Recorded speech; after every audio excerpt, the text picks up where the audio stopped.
there, Amy with the Brady Group here. I work as a personal guide coach for several dental practices all over the world. And I wanted to share a few things with you today that are kind of common issues that I hear about quite a bit. One of the things that's so frustrating for a lot of us in dealing with patients is our patients are so insurance dependent. How can we minimize the effect of insurance, in our communication with our patients? Why are they so dependent? Every time we present a plan, they want to know, what is my insurance going to cover? Or I will do just what my insurance covers.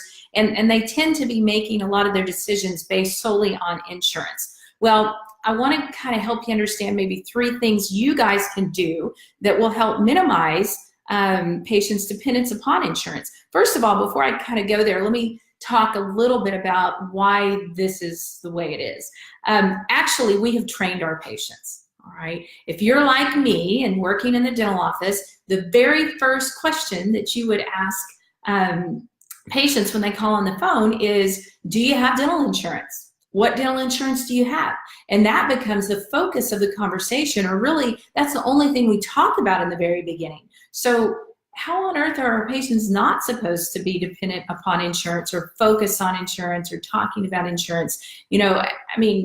What else are they supposed to do? So we have trained that. And so what I want to propose, first and foremost, right out of the chute, is let's stop talking about insurance. Why are we focusing so much on insurance all the time? Yes, I get it. I know it's a big part of what we do, and it will be. But if we will stop bringing the attention to insurance, I think you'll find that will relieve a little bit of what you're dealing with. All right, so that's the first thing, is let's stop talking about it. So what do I mean by that? Well, when a patient calls on the phone, let's not ask them right out of the chute, do you have dental insurance, or what dental insurance do you have? I guarantee if it's important to them, they will bring it up.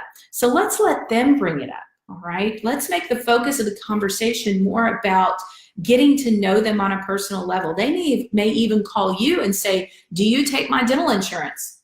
I say, hey, great question. Who am I speaking with? Sounds like you're looking for a dentist. Tell me a little bit more about what's going on.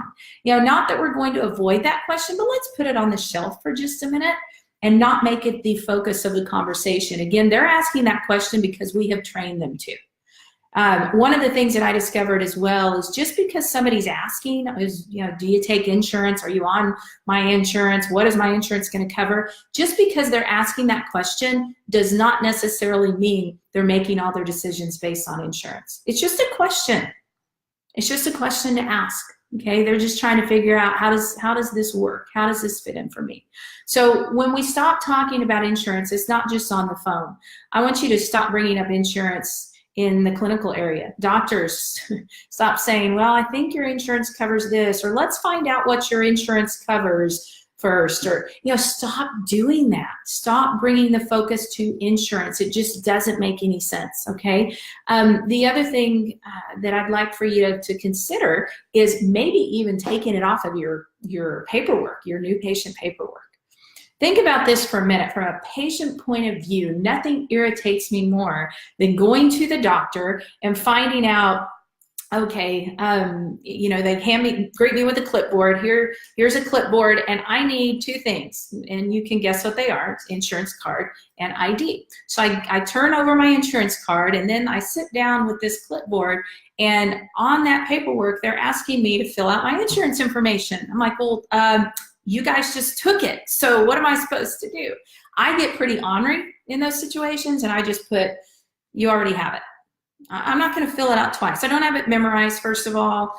Janice, so true. Thank you. I see you agree with me. You probably experience this too. It just doesn't make any sense, okay? It doesn't make any sense to ask them to fill out a form with information that we're already getting.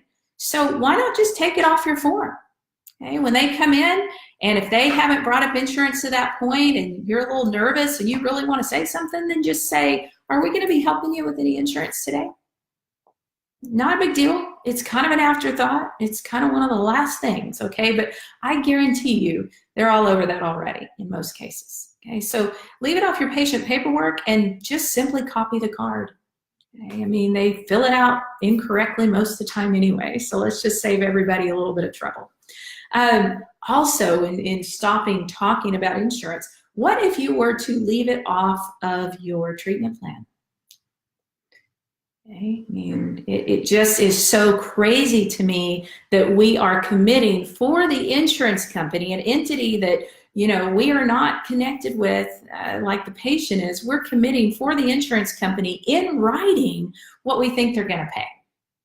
And that makes no sense. And so when the insurance company doesn't pay what we have committed that they're going to pay, who's in trouble? Who's the patient mad at? You. I mean, that just makes no sense.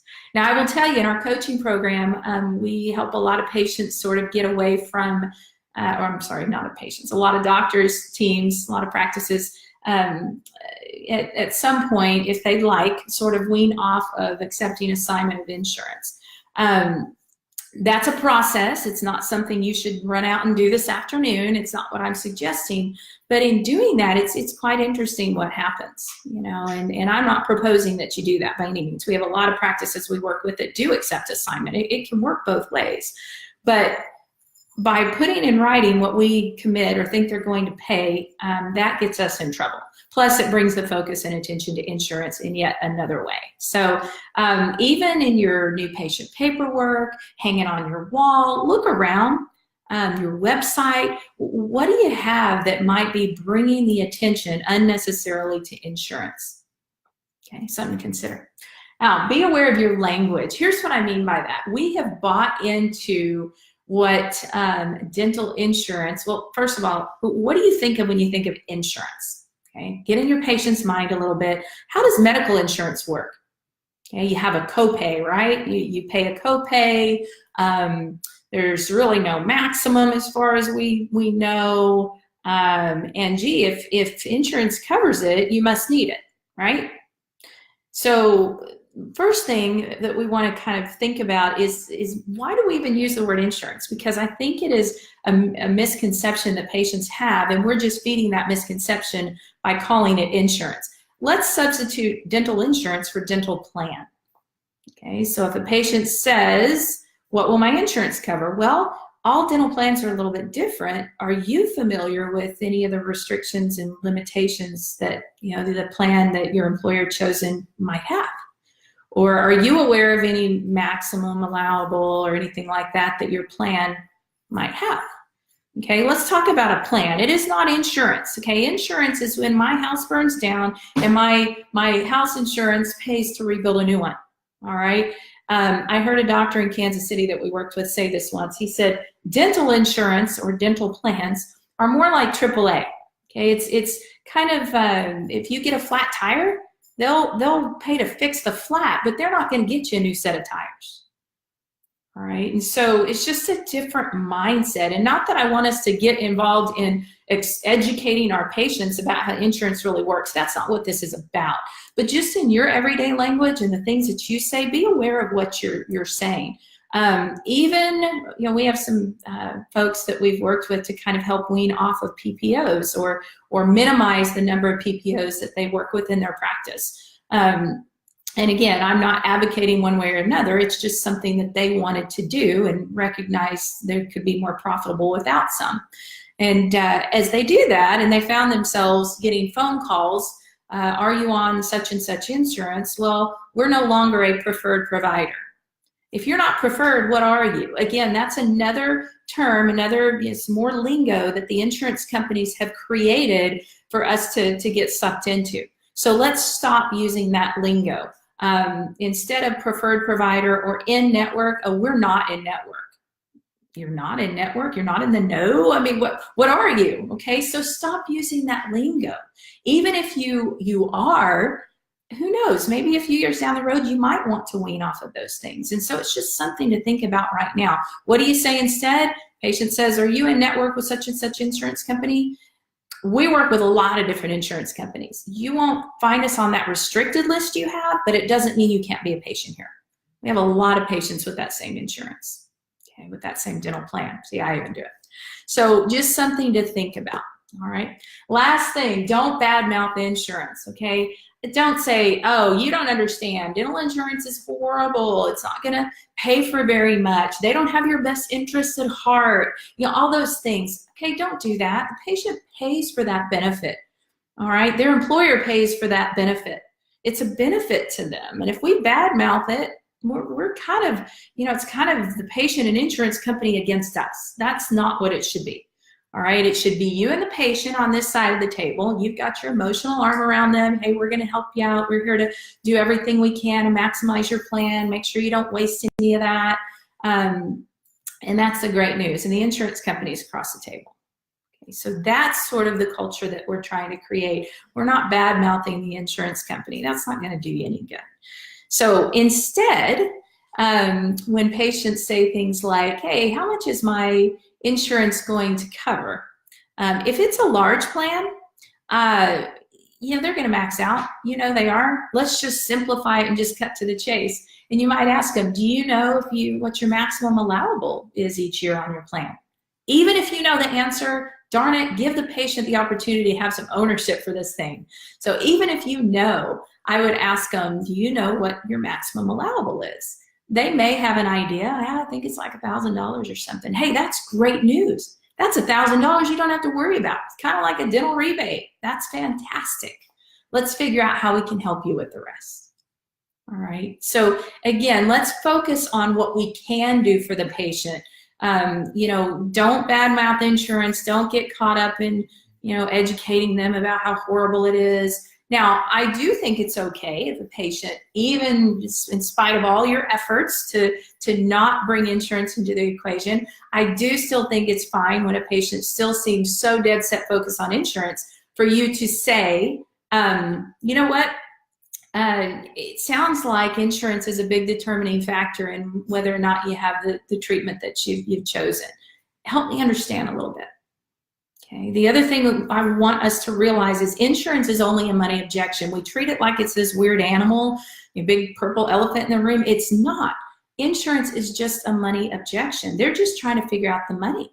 So when they ask, how much will my insurance cover, just tell them, you know, I'm not really sure. It kind of depends on the limitations and restrictions of your plan. But on a Crown, here's what a lot of other patients have experienced.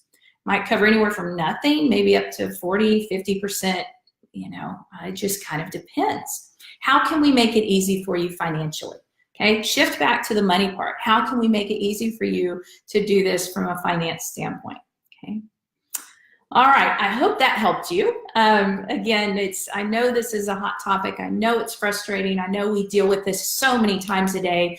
In fact, I just got off a couple of coaching Skype calls with practices around the country, and we talked about this very thing, and it's frustrating. And so, you know, I would love to be able to help you, support you more. If you've got any questions, I hope you'll shoot me a note.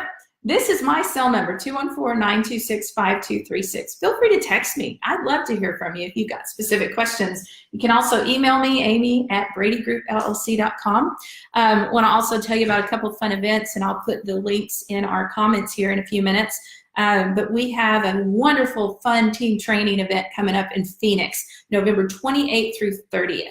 And it's a Wednesday through a Friday, and we spend a lot of time just focusing solely on case acceptance. So I'm going to put that in the link, or put the link in the comments here in a minute, so you'll have it if you're interested. We also have our all-access video vault and training tools, where you can basically have access to all of the videos and the printable training tools that we provide to our all-access members.